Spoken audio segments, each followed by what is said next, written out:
This is the Detroit Sports Podcast Network.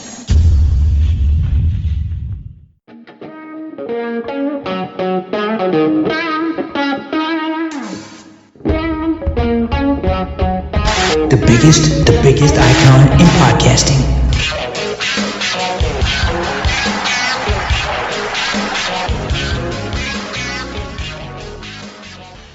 Welcome in, everybody, to another episode of the DocNJock Wrestling Podcast. This is episode 148. I'm your host, Adam the Jock Strozinski.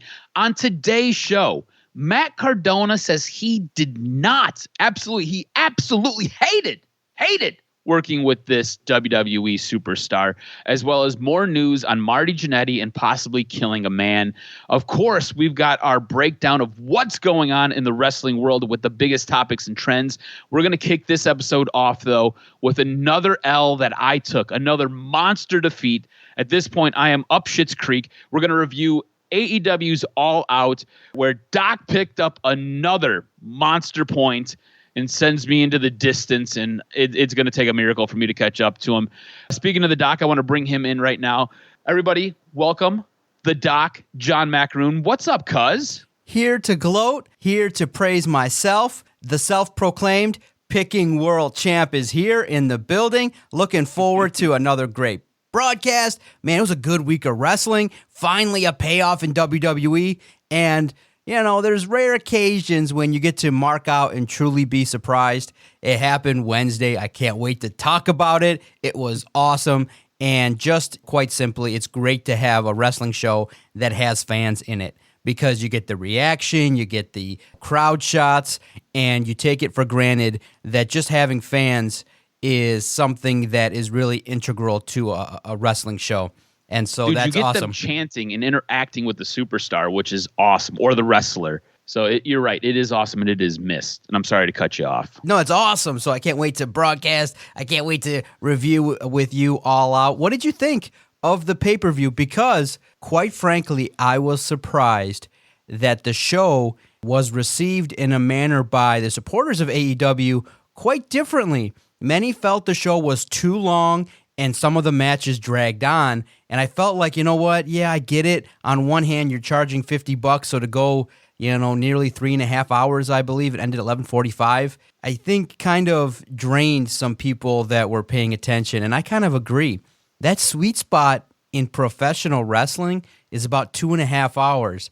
So to have a card go that long, I just felt like kind of drained me a little bit. And in reviewing it, it was just like, wow, okay, some of these matches, I don't know who produced it, but you can't just have every match just go long and long and long and long. That was my big critique. I thought the results were fine, but some of the manner in which the production went and the length made an A- pay-per-view really go down to like a B- in my mind. I thought All Out was good. It set the scene for what's going to happen in the future, but you need to tighten some things up. Long wrestling matches drawn out across 2.5, 3 hours kind of taxes the people that are watching. Yeah, I think the biggest issue with the actual production of the show and the show itself was the matches were sloppy. And I think a lot of this had to do with it being outdoors, it being hot as hell. I think it was like 110 degrees that day in the arena or in the ring.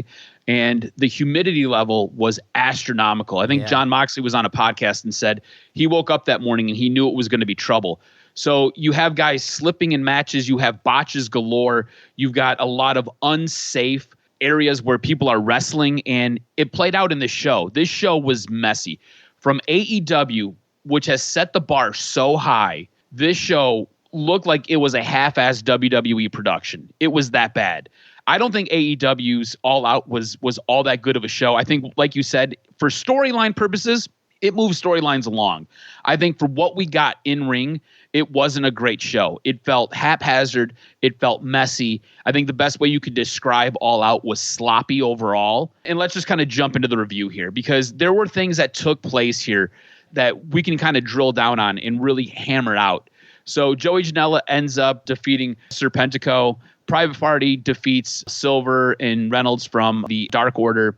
Big Swole ends up defeating Britt Baker. I thought that was an interesting match. I thought that was funny. That was supposed to take place in the pre-show, but because of the outcry on Twitter for the ladies, it got moved up to the opening match. So it was the curtain jerk, which was pretty nice. And again, this was supposed to be a comedic match. I thought this match went well. I thought it told a good story. I think you could argue that the ladies on All Out probably had the best matches of the night, really and truly. Yeah, I thought that a cinematic match is fine, but maybe to set the scene for a pay-per-view might not have been. I would have maybe welcomed that kind of situation and that kind of presentation on the pre-show. It was announced, and then people were just kind of, I think, a little bit wondering why that match would be put there, so they listened to the audience and put it there, but I felt like it probably fit best by being put in the pre-show. I don't know why it needed to be there. I felt like maybe a tag team match might have been a better spot there. You got to realize, too, what's going on in AEW. So AEW came out when they first set up, and they were supposed to be promoting women's wrestling more heavily and giving them more of a fair shake and more of a shot than what you got with WWE. And the women really haven't been showcased all that much, and they have a pretty deep roster. So they then come around with AEW Heels, and Heels is like high heel, and they're charging viewers like $4.99. So there's a lot of outrage with what AEW is doing with their ladies division, because now you're charging a premium to see the women. You're not giving the women the TV time that you have for free. And then you're going to take something that's been building for what feels like 2 or 3 months now, and you're going to cram it into the pre-show. People are outraged and upset about it because you say one thing, but you're doing another. And I think what happened was there's such a backlash on Twitter, on social media, and everybody just calling AEW out, that they're like, you know what, we've got to bump this up, and we've got to get this out of the pre-show. We got to make this into the main card. So look, if you're not going to go on last, you generally want to go on first. So there are 2 prime positions when you're putting together a wrestling pay-per-view, and they got the curtain jerk. So they definitely weren't going to be the main event, but they got the opening spot, and that's why. Now the Young Bucks ended up defeating Jurassic Express. Lance Archer, this was my second pick. I picked Darby Allin, but Lance Archer was my other guy I was having a hard time not giving the nod to when we picked the winner of the Battle Royal. Lance Archer ends up winning the Battle Royal. Before we go into some of the botches in the Battle Royal and some of the missed spots, because there was a big one, and it was on this guy's debut, and it was his debut move. Was Lance Archer the right guy to win this? Yeah. If it wasn't going to be Cage, it should have been Lance Archer, because he's a big presence, and when you got that character, you got to elevate him to the point where he's a serious contender. So I actually would have liked, maybe in a series, I would have thought that, okay, I know they're both maybe in the same boat. I thought maybe Cage and Archer should go at it one more time and let them have at it. I think that a number 1 contenders match would have been fine, would have been suitable, because those 2 guys are probably the 2 predominant big guys in AEW. So putting them together might have been something, or maybe in the future they can work together and formulate some kind of faction, because I like their characters. I like the way that Archer and Cage potentially are the 2 big monsters in AEW. So Archer, I don't think he's ready yet to be a world champion. So which is good, is you have now a bunch of mid-tier AEW talent that's getting elevated. And I think it's a perfect time right now. Cage, Archer, Orange Cassidy. You're seeing a lot of quality mid to upper echelon talent getting some time. And I think that's how you build a company. And I'm just like, wow, this is perfect. Darby Allin's in the mix. You got a lot of young people that, if highlighted the right way, can make your company become greater than what it is. So Archer winning is no problem. And then who doesn't love seeing Jake the Snake Roberts? It's just nostalgia all over again. And you're like, dude, it's 2020, and this dude's still doing it, and doing it in a way now that's different and fresh. That's intriguing. So I was like, oh, yeah. But the botch? Oh, man. Talk about it, man. Talk about it, because you tweeted about it. I was like, you sent me messages about it, dude. No, because it was one of the worst botches you're going to see. You're going to get a situation in which Matt Seidel's premiere is going to be remembered now in terms of the fact that he goes to the top rope.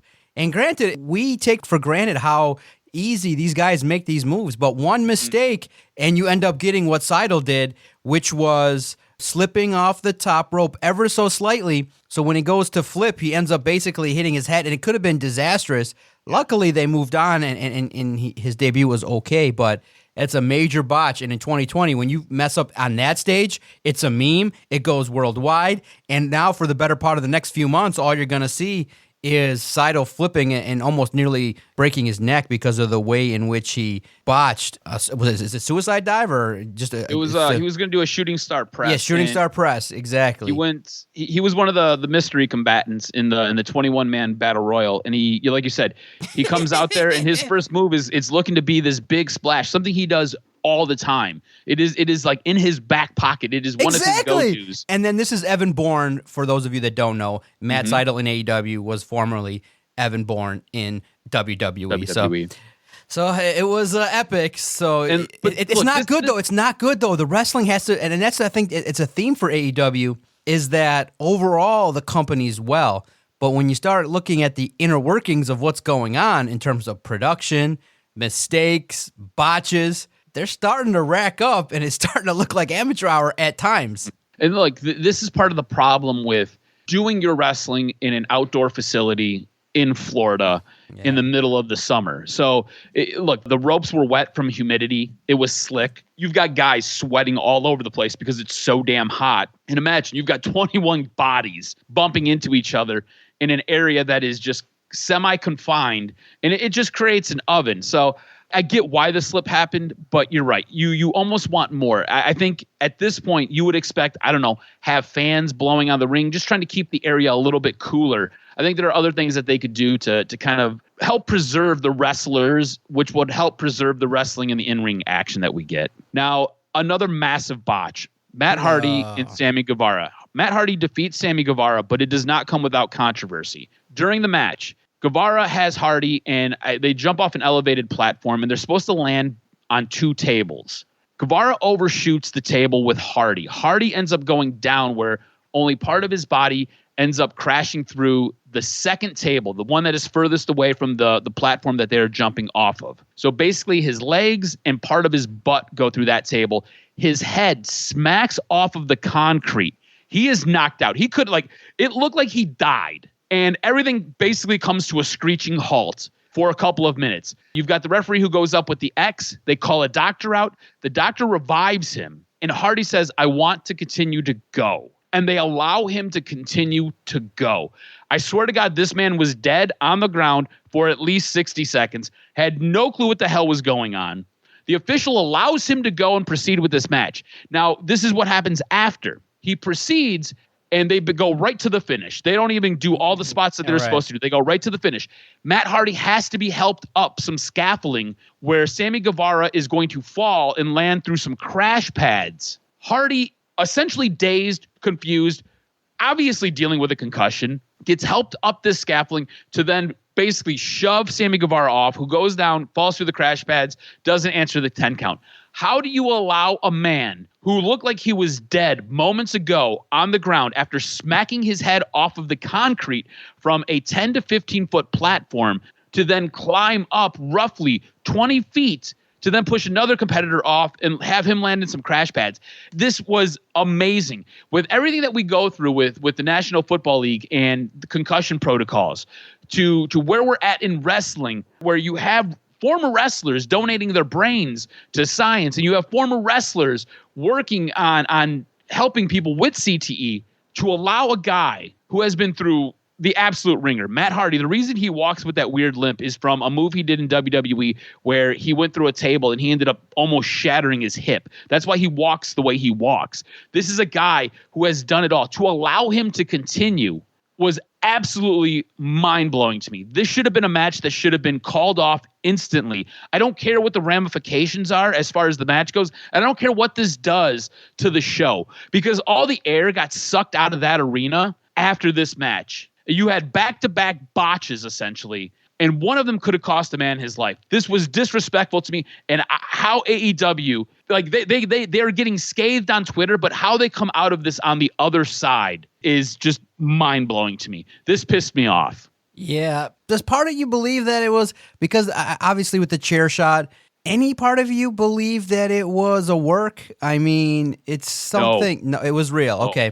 I think this was an accident. This is the thing. I think Sammy Guevara is very, very good. I think Sammy Guevara is very young, though. And I think sometimes what happens is he's not as seasoned for the spot that he's in. And I think what happens is he sometimes panics. And what happens is that panic then leads to moves not being as precise. And this is a move that had to be pretty precise. You had 2 tables you had to get through.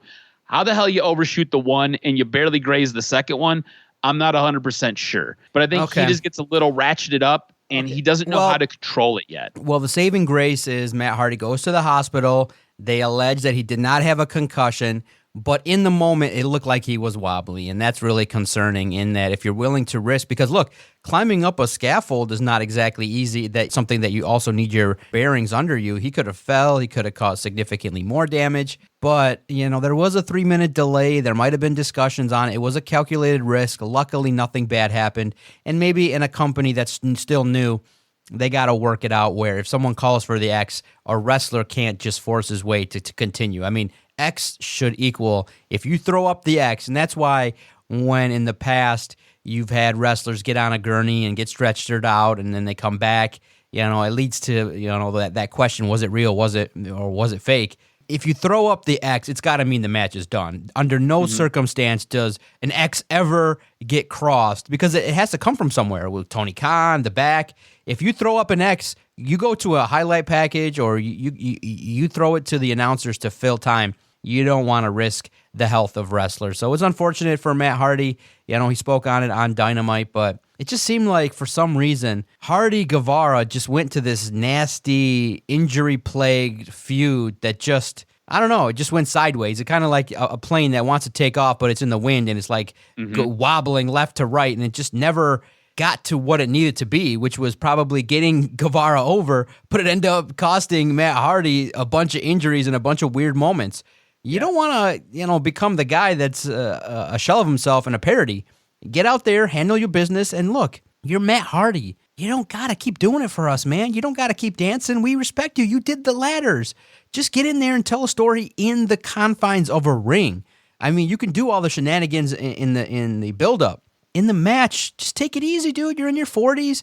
And I'm not saying just wing it, but I'm saying one high spot a match, put the guy over, lay on your back, 1, 2, 3, and let's go on to the next feud. Let's do more character development instead of all this dangerous stuff. And I think Hardy could have another 4 years in the ring, but every time he does stuff like this, his career is going to get shortened. Takes like another year off. Exactly. Yeah, for sure. Knock this off, man. We don't need to see it. I don't need that kind of stuff from Matt Hardy anymore. I've already appreciated the bump in the grind. And here's the thing with Matt Hardy. I think that was the one thing that we all loved about his broken character because it was so gimmick driven, and he lived that gimmick inside the ring and outside the ring. Like anywhere he went, he was that gimmick, and that gimmick forced you to do ridiculous high spots. That gimmick was created from a crazy high spot, and it was a way to help preserve his body and save him.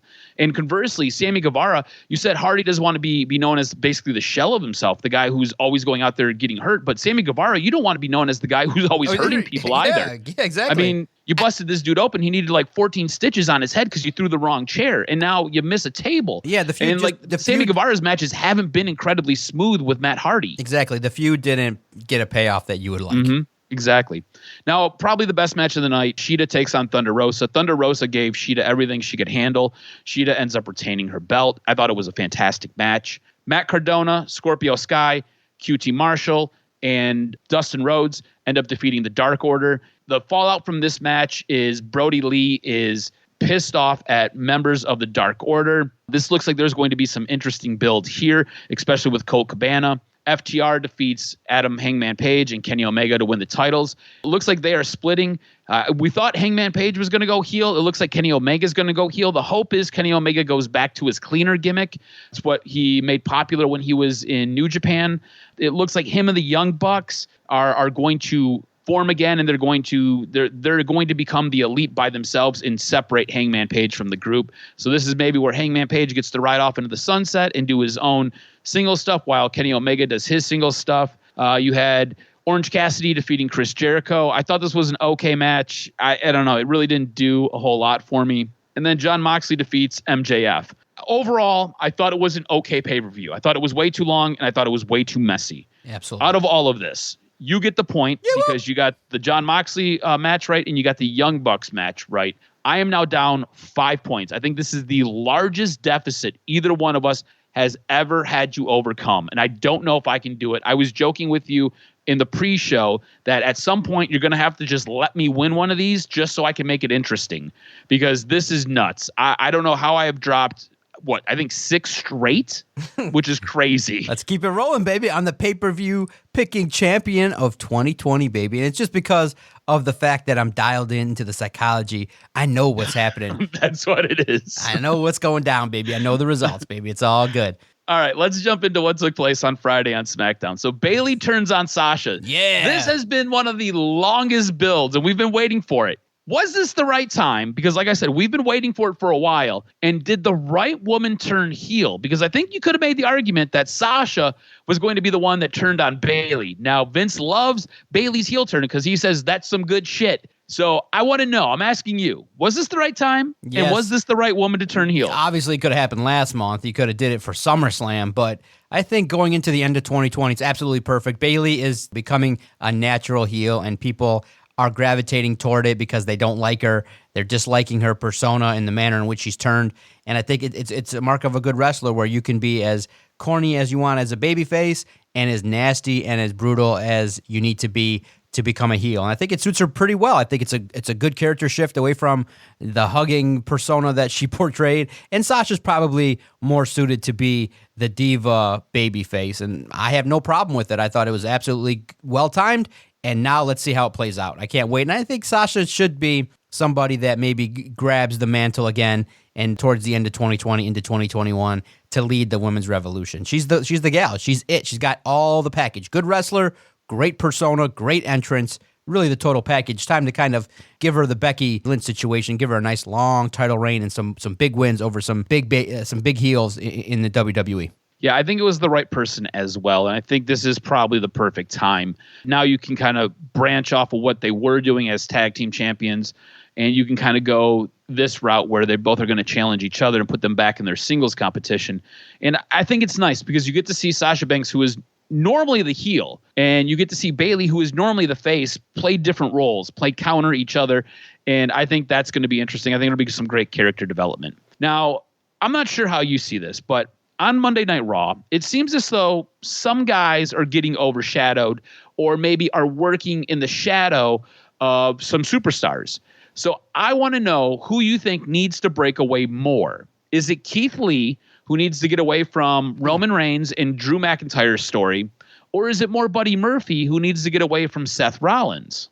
Man, I like what Buddy Murphy's doing. I don't think we would hear a lot about Buddy Murphy if he wasn't with Seth Rollins. So I think it's Keith Lee because he's a bad man. I think he needs to start his own thing and he needs to kind of work his way up. So, and again, I was like, when I saw that match, I was like, oh, they went, oh, Keith Lee, who do we need him to fight? Oh, let's do Randy Orton again. And it's like, oh my God, again?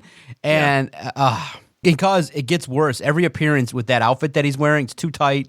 Oh, it's awful. It's really bad. It's like... this is Vince because Vince wants all of his guys to have six-packs or abs. That's why he's got to wear it. It's stupid. He doesn't have NXT, neither.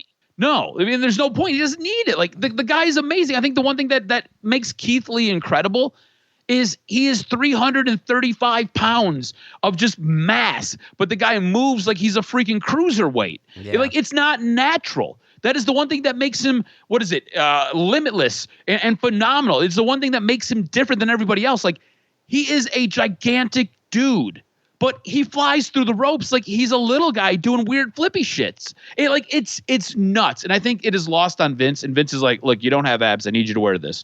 And Keith Lee's like, well, I guess I want to be here. So, okay, how much longer do I have on my contract before I can go work in AEW and do some real shit? Okay, cool. All right, well, I'll wear this until then. It's I don't know. Vince is like out of touch and absolutely crazy. I think it's stupid. I think the fact that you changed all of his stuff and you changed his ring attire is just asinine. I think Keith Lee is the guy who does have to break away from the Randy Orton, Drew McIntyre story.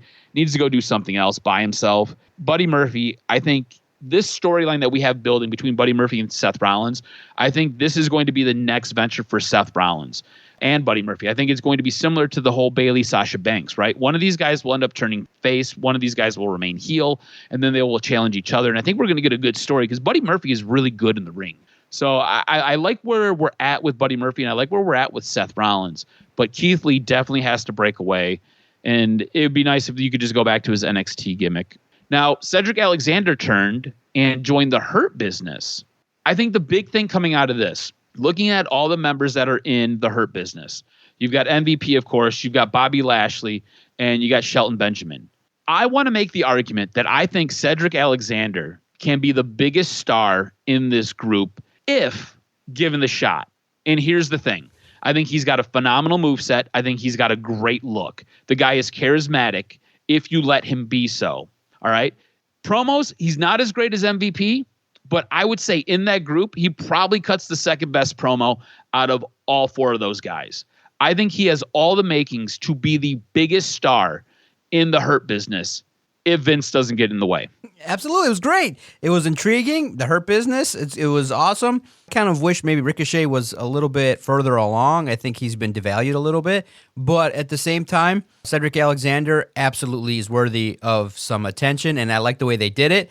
And absolutely, I think MVP is a strong leader of this group. Bobby Lashley, Shelton Benjamin, silently getting a little bit of a rub. So I'm all for it. Yeah, I think it should be great. It's going to be fun to see what happens.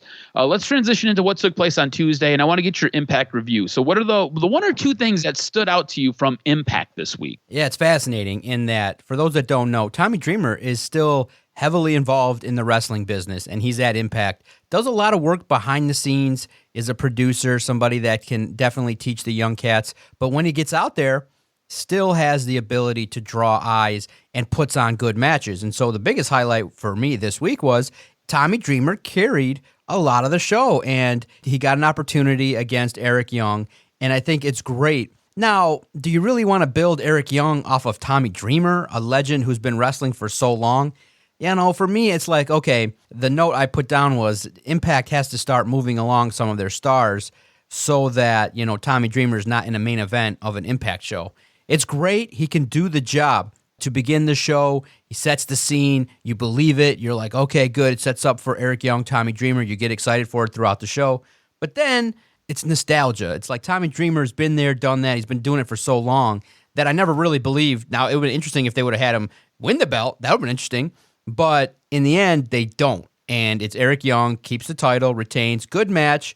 But all in all, the show, and the other note I made, it was a good show. But the problem was the women's wrestling match that took place on Impact was pretty bad. And I was like, oh, what is going on here? Because I would have thought that, you know, the women on the show would have performed a little bit better. Taya Valkyrie versus Tasha Steelz was okay, but I just think that they're not giving them a lot of time. And I'm just like, okay, the women got to be developed. You can't just put women together and just say, okay, go have at it, and then give them short time. That's the thing. Time is of the essence in these wrestling matches. And for the women, I just don't think that presentation that was there was really good. So I had a lot of things that were negative. The locker room talk with Kylie Ray and Susie was okay, but again, too short.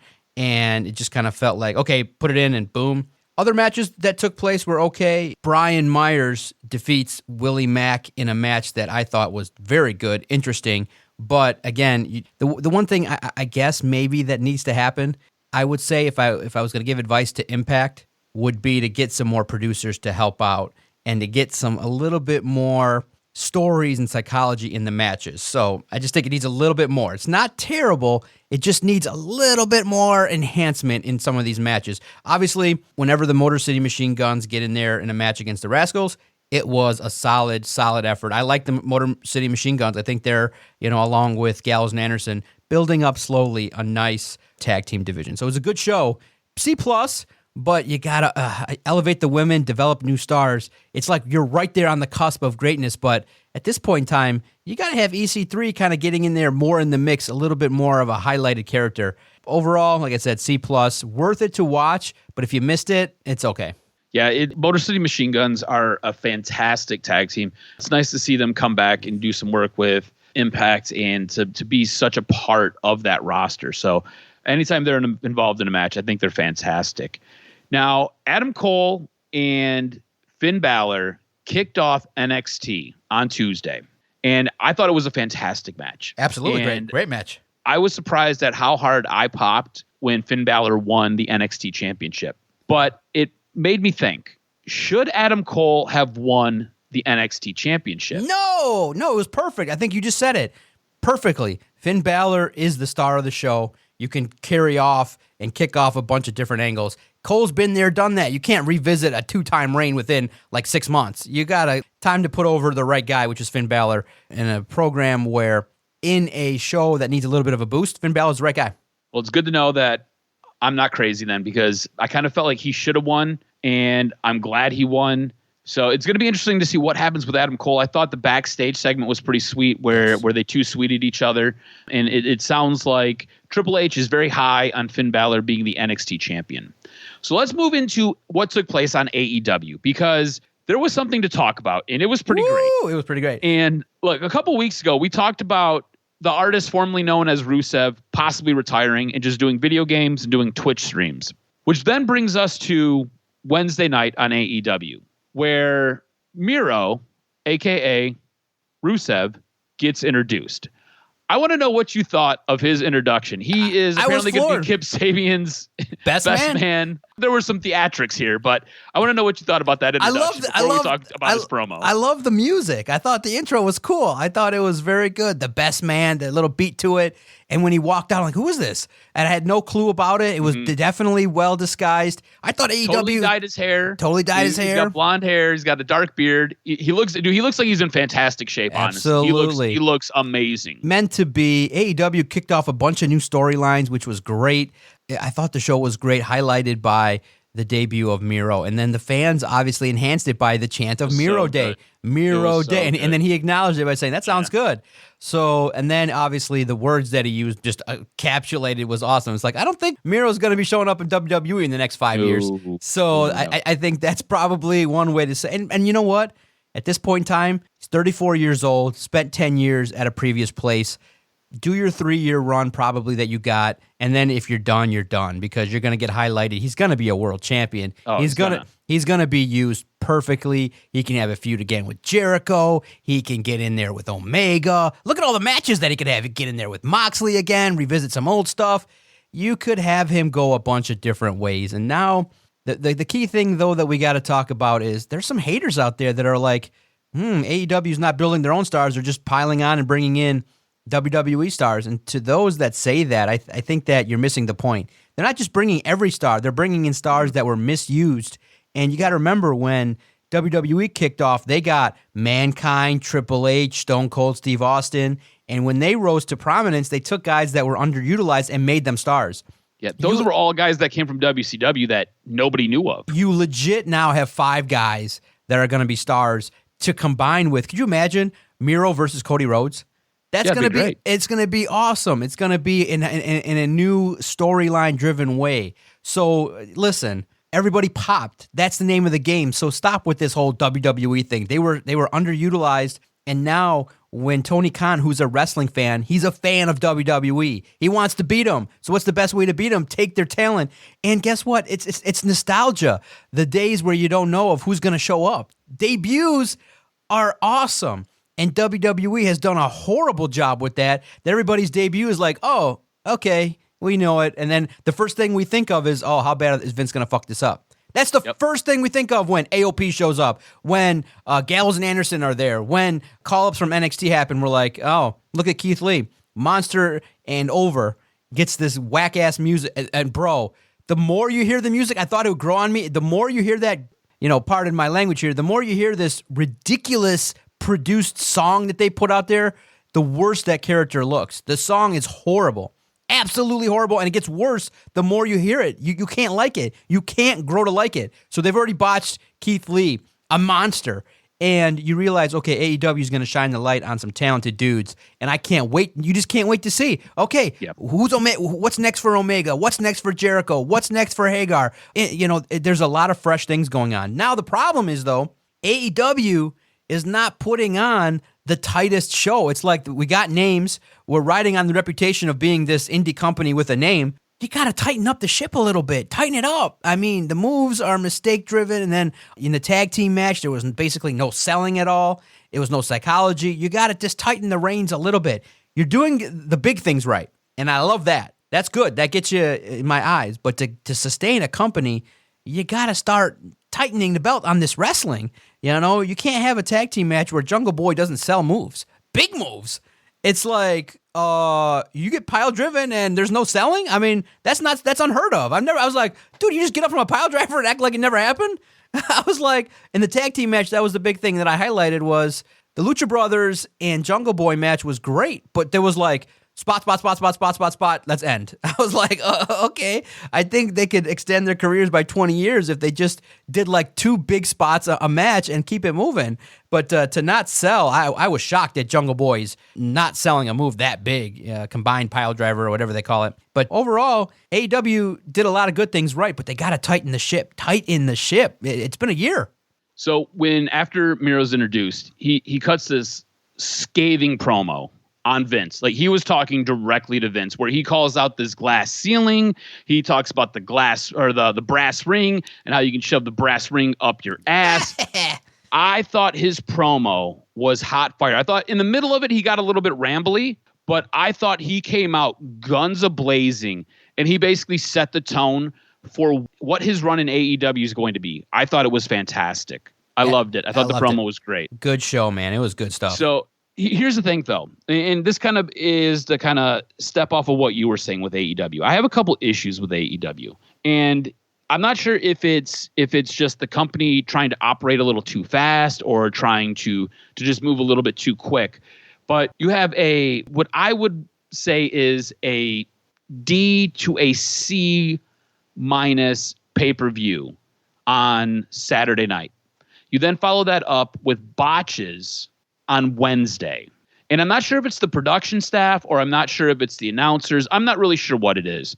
But as Dynamite unfolded, you had different graphics running where the announcers are talking about something totally different and the announcers don't necessarily adjust. So either that's on the production staff or that's on the announcer. I'm not sure who.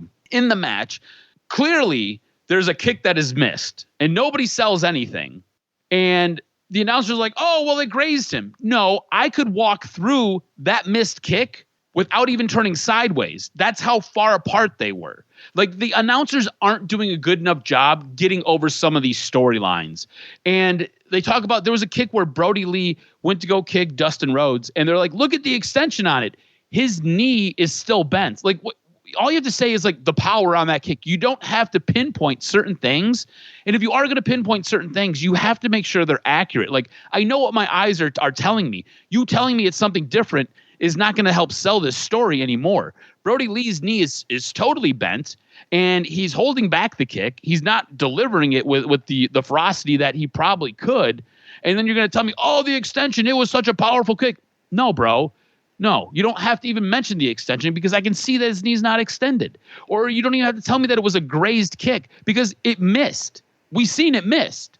There were just things like this that are happening more and more often with AEW. And again, I don't know if it's necessarily JR who's kind of messing these things up, or if it is Excalibur, or if it's Tony Schiavone. I will say this much: I think JR needs to be phased. Not necessarily phased out, but he needs to have more of a reduced role. I think with the announcers and the commentators, I think Tony Schiavone should probably be your lead guy. I think JR should be more your color man, and Excalibur can be the guy getting up doing the interviews. I do not like the way their commentating team is set up. I think it runs much better when Jericho's there because Jericho will flub something up and he will just roll right into something else and he will sell it, and it is great.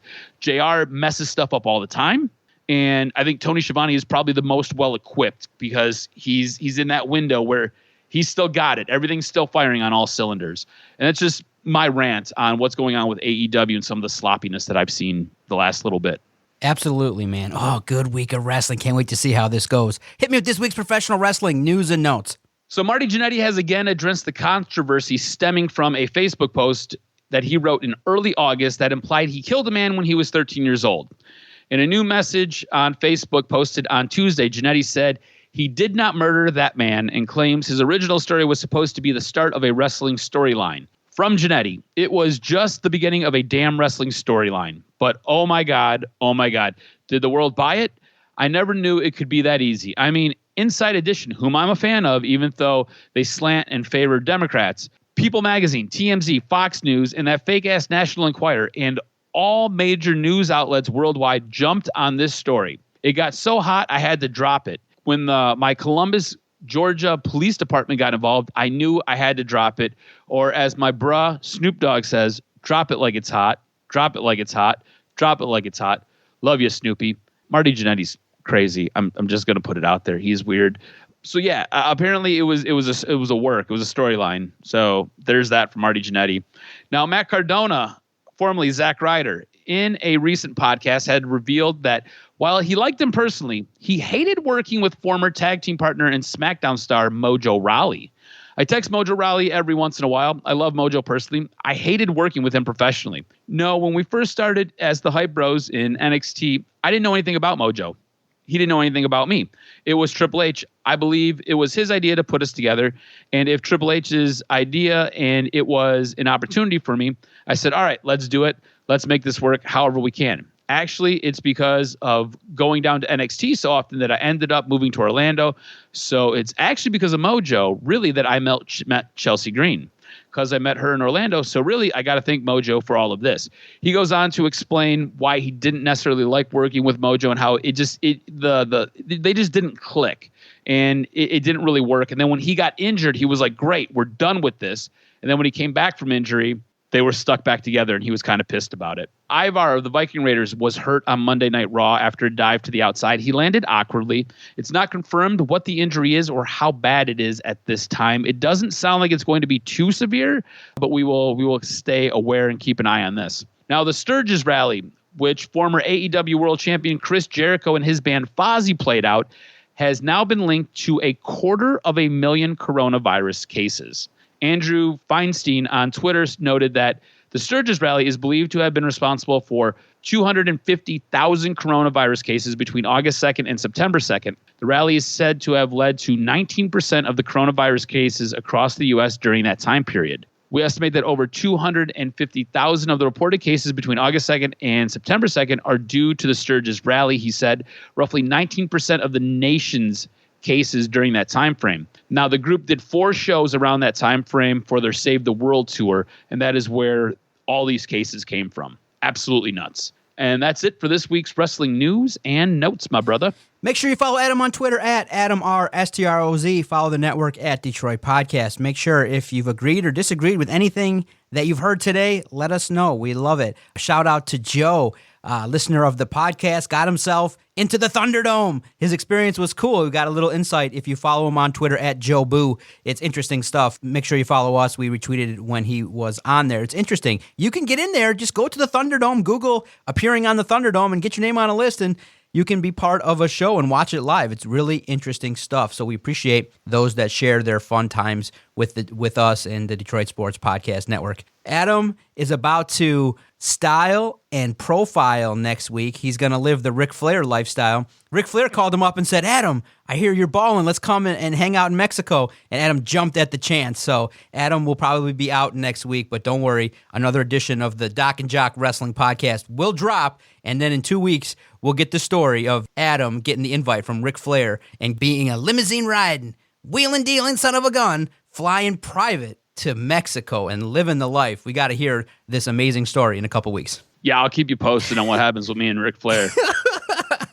Hopefully he can make it to Raw or whatever he's got going on with WWE after we party together. Absolutely. It's good stuff, sir. Oh, man. Enjoy your vacation. You earned it. I'll talk to you in a couple weeks. I look forward to it. Thanks, everybody. All right, we'll talk soon. Good. Yes, sir.